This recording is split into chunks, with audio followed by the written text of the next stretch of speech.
to Homegrown. Today we are going to be making apricot fruit leather. Okay, and there are several different ways that you can make fruit leather, and all of them are great. First of all, no sugar. So you just turn your apricots into a puree, or your fruit, whatever fruit you're making, and basically just smear it on your pan, and then I'll get to the baking part. I'm going to choose to add a little bit of like a jello, a sugar-free jello, just to set it up a little bit harder than normal.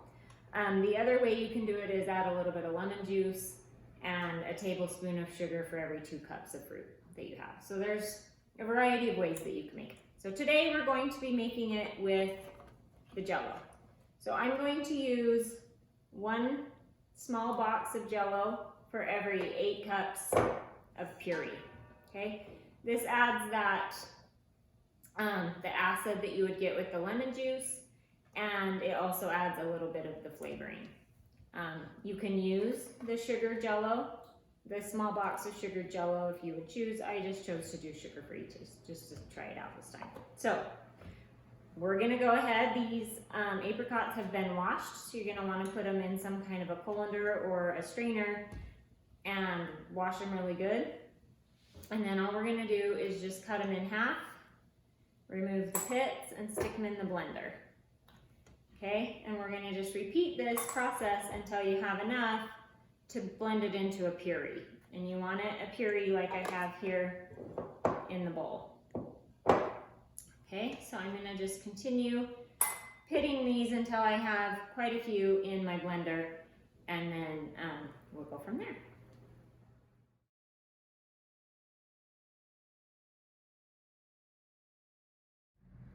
Okay, so once you have a couple of cups worth of apricots in your blender, we're gonna go ahead and blend them. And this also depends on your blender. If you have more of a commercial type blender, obviously it will be able to take more volume and puree it. If you don't, then you're gonna wanna do maybe 1 cup at a time.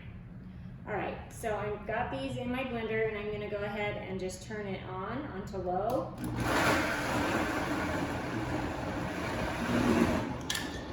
Tamp them in there and increase the speed a little bit to about a medium.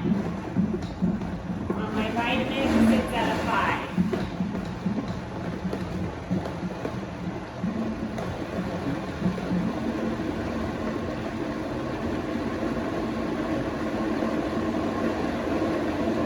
Once you have a pretty good puree, you can go ahead and pour it into the bowl here.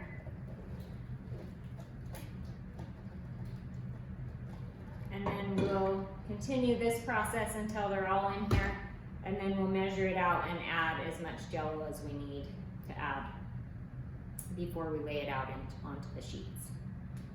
All right, so I'm gonna go ahead and just continue cutting these, getting the pits out. All right, so I'm just de-pitting these, and as you can see on some of these apricots, some of them are a little more firm than others. That's another reason I'm adding the jello, just to kind of sweeten it up a little bit, because some of these might be just a little tart. And you want your puree to have a few little bits in it like that, but for the most part you want it pretty well blended. Definitely a fine puree.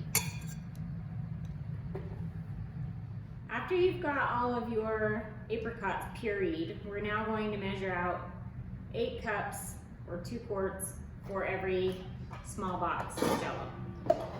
So we're probably going to be pretty close to just the 1 box. So 1, 2, 3, 4, 5,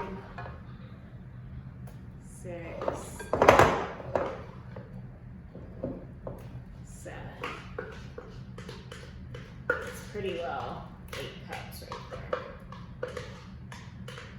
And this isn't an exact recipe, so as long as you're close, we're good. All right, now, so we've got the 8 cups. We just need the 1 box of sugar-free jello. I have orange jello that I'm adding to this one. But again, you can add any flavor, and that's what can make this kind of a fun experiment with jello, because you could tie in 2 different flavors. You could do like a plum raspberry or something like that to make it really yummy. So I'm gonna just go ahead and sprinkle this in. I'm gonna whisk it in there, kind of get it all dissolved up.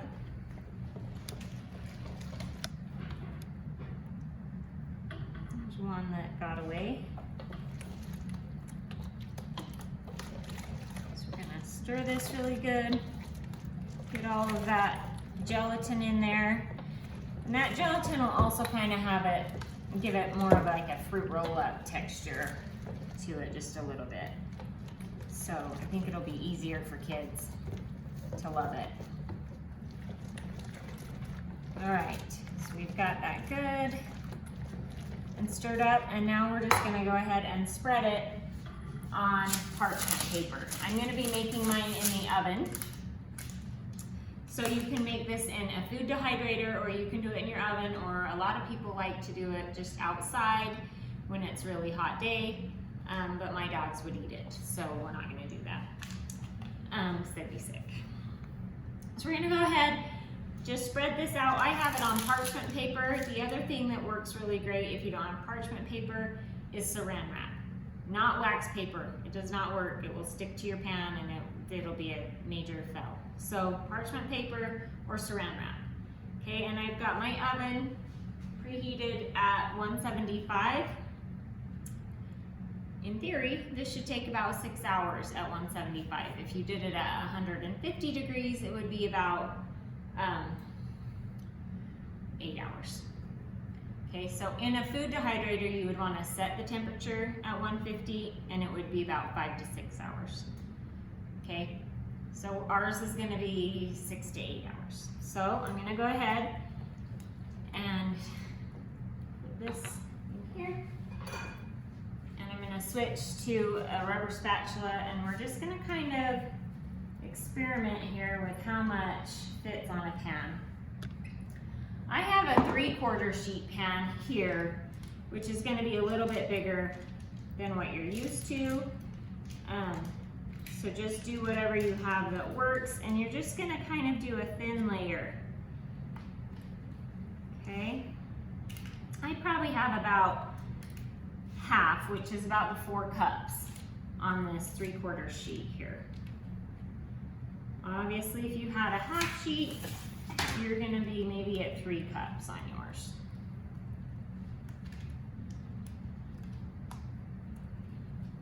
And the thicker it is, the longer it's going to take to set up. Maybe just give it a good shake to try and level some of that out. There. All right, we're going to go ahead and dump the rest on this next pan.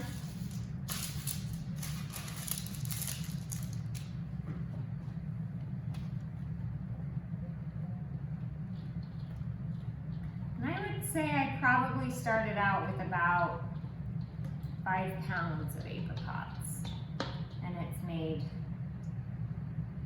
2 big 3/4 sheet pans worth of fruit leather. A lot of people like to put this on a really low heat and do it overnight. So that's also an option. You could do it, you know, if your oven will go to 125, you could do it to 125 and just leave it in there all night. And then get up and we'll do the next part when this is done. So that's also something that is very doable. Once you've got it pretty well where you want it, and you feel like it's smoothed out enough, and your flavor's good and everything's where you want it, then you can go ahead and put it in the oven and set your time. We're just gonna go ahead and place this in the oven at 175, and I'm actually gonna check mine in about 5 hours to see, but you just don't want it, it's done when it's no longer sticky. Okay, so we're gonna go ahead and do that.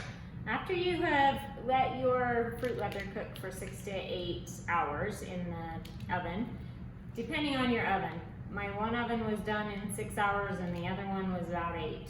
So it really depends on your oven. You're gonna just wanna make sure it wasn't sticky at all when you're checking it, and then just let it cool completely. Then you're gonna get your kitchen shears out, and you can just cut that into little strips.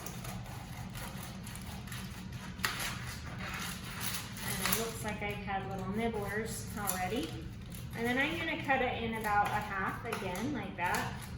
And then you can just go ahead and roll those up into little fruit roll-ups, okay?